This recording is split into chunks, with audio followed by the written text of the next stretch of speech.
concerned about what you mentioned earlier. You mentioned the anchor borrower scheme. You mentioned yes, exactly. Yes. In fact, we had the better closure. We had the some sort of green alternatives. We had a whole lot. We have had them, and more are still coming. But you know, the concern for me is in all of these, what has worked, what has backfired, and maybe what policy shift can actually help us in the subsequent future to have a sustainable food security, at least before 2030. Yeah. Yes, and this is from a private person perspective. And then yes, in as much as I'm a private person, I'll also say I speak with authority because, like I said, I've been in the field. I have been a farmer. I've interfaced with many farmers also in my line of work. So I would say, to an extent, I'm speaking of realities in the field, right? Right. Most of the government-led interventions have been happening in silos, and that is the problem. You want to ban importation of rice, for example.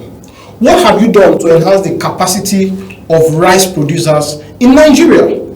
Have you ensured that as you're banning the importation of rice, that the local rice producers have what it takes to fill in the gap?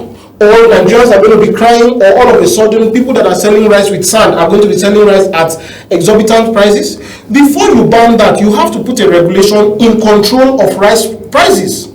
You have to go and ensure, how many millers do we have? Do we even have millers? Has government, Bank of Industry come, or Bank of Agriculture, how many people have you funded to set up a milling plant? How many? So you will now call it has to be a synergized committee. Ministry of Agriculture is there, Bank of Agriculture is there, every necessary stakeholder. Young Farmers, Rice Farmers Association is there, Rice Sellers Association is there, in fact, Market Sellers Association, private industry, the FCCP. All these people need to come together. What is the effect of this ban on Nigeria's economy? And then you will now have a holistic understanding, so that when you are making these policies, if you're setting a date that the processors will tell you, sir, by this time we will have a 1 million ton capacity farm. The people producing the rice seeds will tell you, by this time we will have enough seeds for farmers to farm rice in Nigeria. The market will tell you, by this time we will have up to 3 million or 10 million bags in storage.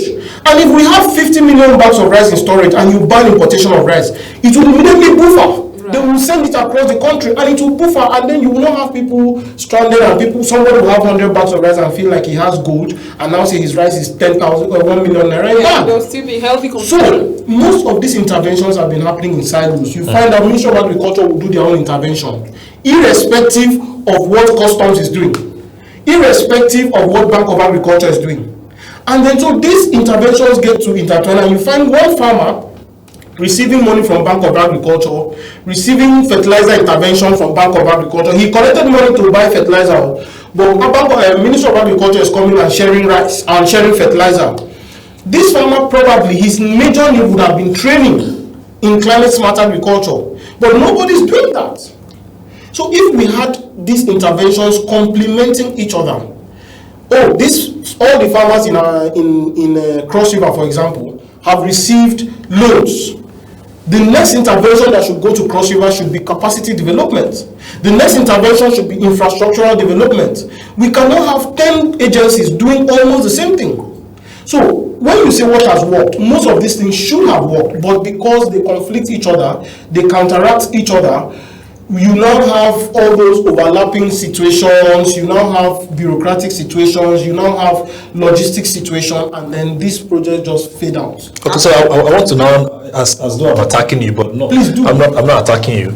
I want you to now tell us if probably you were opportune to be at the helm of affairs of any of these places and maybe of government, but of course you have been mentioning over time that you are a farmer. So as a farmer, what would you do differently? You know, this is now me putting it to you. Maybe 1, 2, 3 things because of time that you would do to help sustain food in Nigeria and at least to feed the over 250 million people we have. Yes, thank you. That's a very laudable question, and it's no rocket science. In the global space, I have been opportune to participate in the United Nations General Assembly in New York on several occasions, and it has always been about agriculture.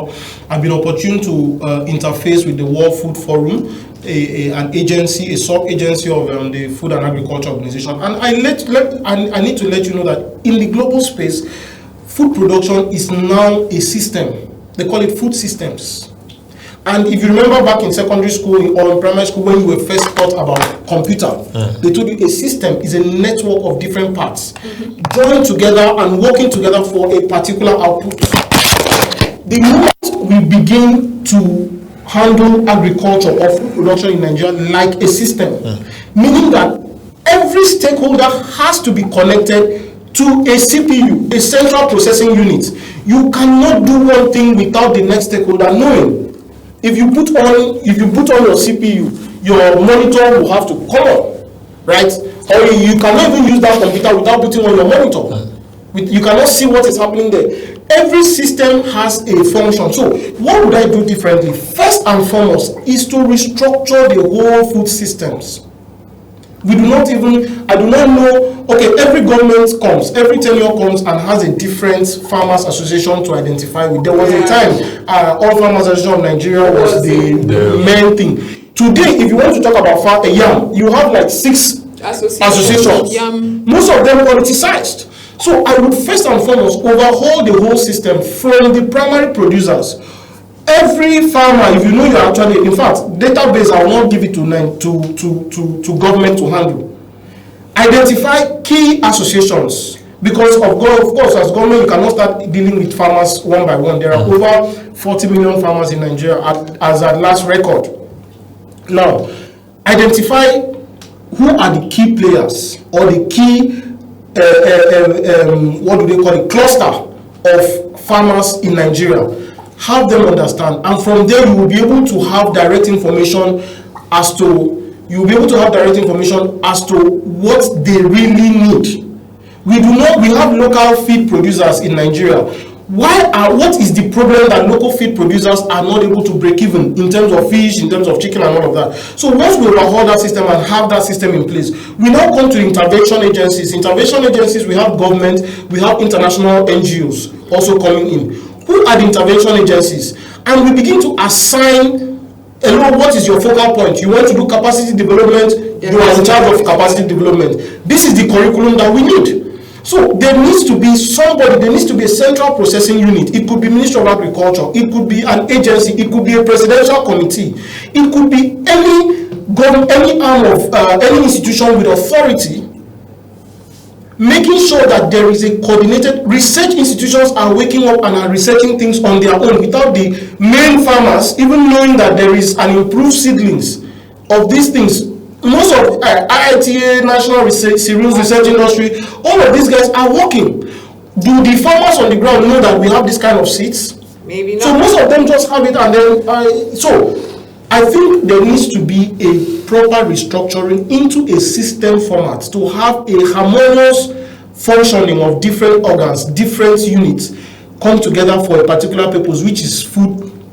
And of course, globally, we are no more talking about food security. We are talking about food sovereignty. Exactly. Food sovereignty, your ability to conquer a particular food and say, this is our own. We have this. So this is what we do. This is where we thrive. Not just food security, your ability to give food to the people. Food sovereignty is now the global balance, and that is what I think we should focus on, rather than everybody just working in silos and working alone.